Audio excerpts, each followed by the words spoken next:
Hey everyone, so in this video I'm going to show a simple working setup that connects to the Autodesk AEC data model API, and it lets you pick your hub, your project, your model, and then save that data straight to a local SQLite database. And the goal around that is to look at just querying data using QL and then creating a dashboard that you could build on or do all sorts of things. I think knowing how to work with these cloud APIs and just these different environments where we get data and how to pull that together is really powerful and can start to open up a lot more things around AEC and BIM. So in VS Code, I've got open here and in the terminal, and I can log in with my Autodesk account, grab all the hubs. I have access to pick one, choose a project inside, and then pick a model, or what Autodesk calls an element group.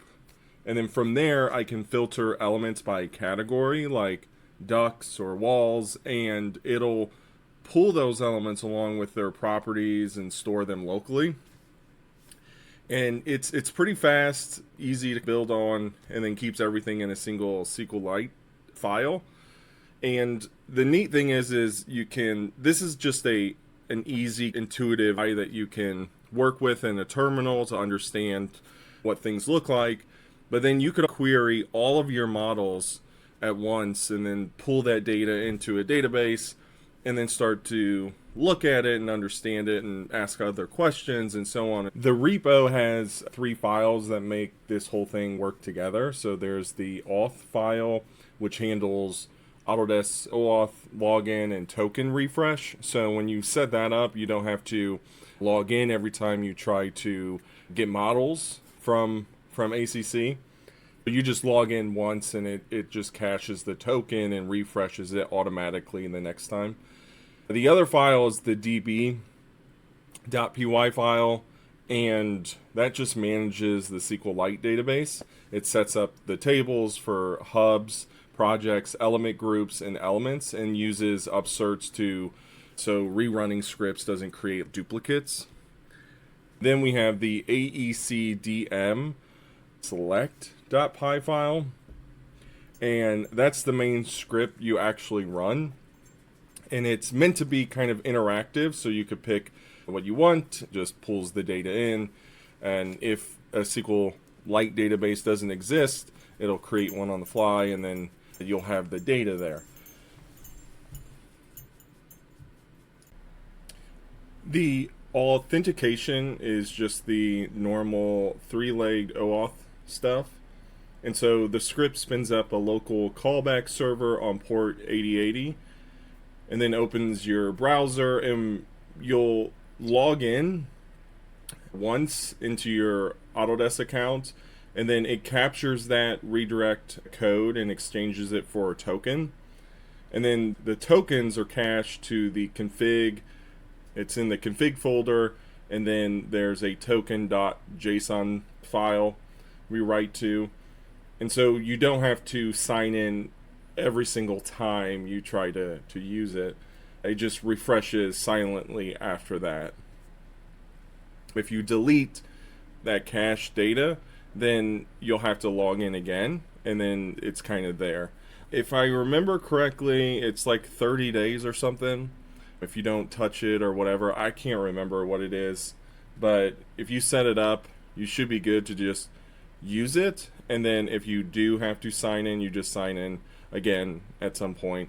So on this channel before, we've used the Autodesk Forge API, and that was through the REST APIs.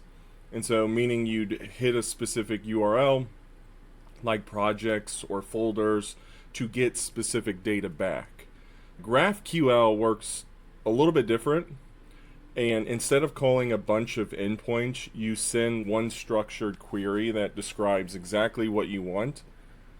And you can kind of think of it like REST is like ordering off a menu. You ask for projects, then separately for files, then again for properties.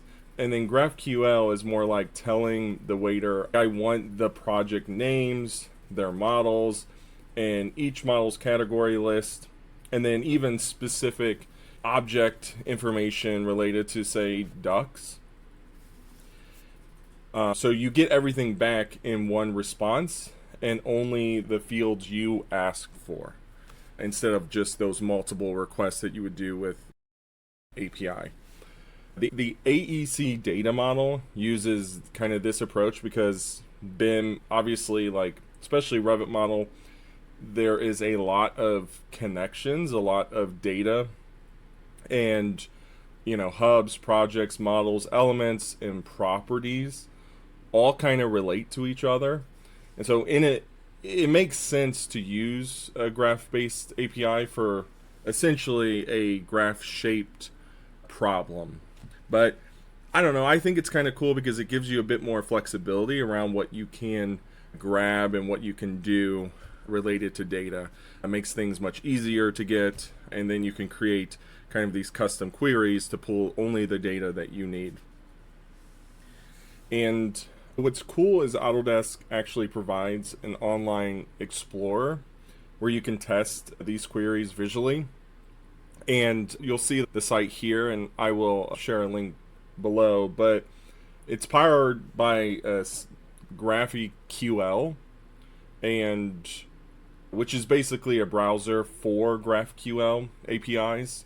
And you can write a query, run it, and see the data structure live, the same way this script does under the hood, essentially.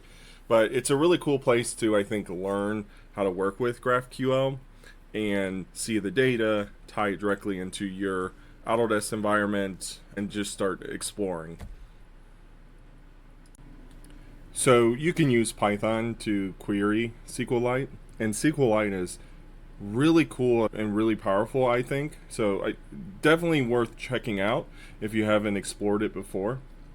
But I'm using Access here just to kind of just easily show the data.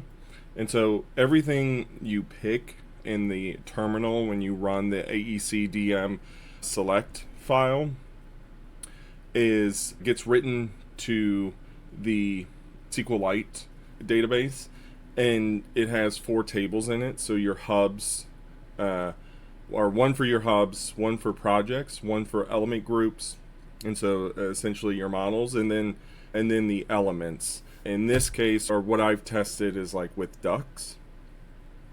And then each table can be linked together, so you can query relationships later.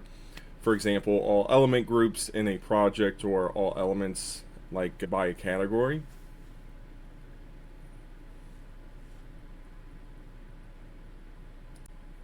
I showed a bit of this earlier, but when I run the Python script in the terminal, and it will list my hubs, and then I would pick one, and then it lists the projects in that hub, and then I would pick one of those. After that, it lists all the models that have been published to docs for that project, and then I pick one of those, and then finally it asks for a category, and I've been using ducks, so ducks in this case, and then it just runs the GraphQL query and writes it straight into the database. Now that all the data is in SQLite, you can connect it to Power BI, Tableau, Jupyter Notebook, really anything you want, anything that you work with data. And from there, you can make your own data model explorer, run reports, or track quantities. And kind of the main point here is once the data is out of the Autodesk cloud and into something queryable, or just something that then you can connect into other sources potentially, you can use it really however you want.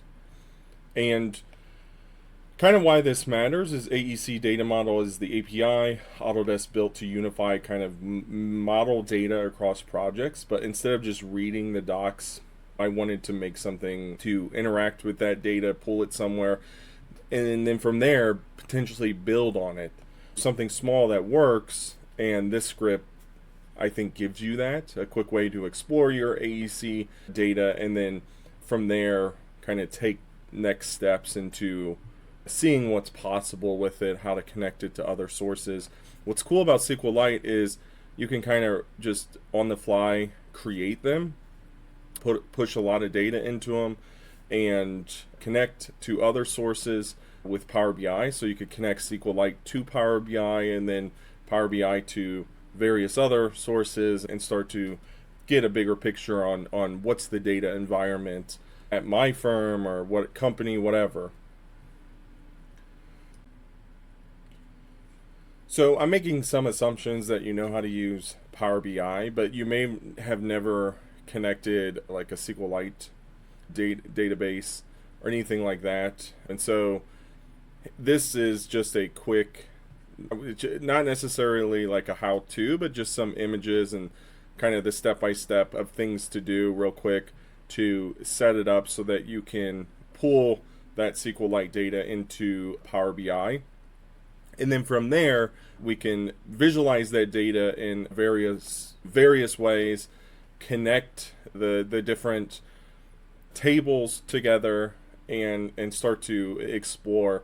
And what I find interesting about this stuff is it starts here, but then you start to look at project data, you start to look at specific model data, comparing deliverables to models, and all sorts of things, and really can start to expand into really cool areas and what you can do with all of this information. And I think the other piece that's really neat to this is just how kind of easy and low barrier it is to start to do this. I think collecting and getting data was a little bit more difficult in the past, but now we have so many tools that are just there. And even if you don't have Power BI or some fancy database tool like SQLite, what's cool about it is it's open source, so you can spin it up and start putting data in it. And then if you don't have Power BI, you could use like Jupyter Notebook and then pull data from SQLite into there and start to explore it, talk about it in there, visualize it, and do all sorts of cool things. So anyways, that's kind of all I've got. And hopefully this was helpful. If this was interesting to you and you want to dig a little bit further, I published all my code and everything on GitHub. So feel free to check that out and use whatever you want. And if you find anything cool, feel free to leave a comment. Anyways, thanks a lot for watching, and I will see you in the next one.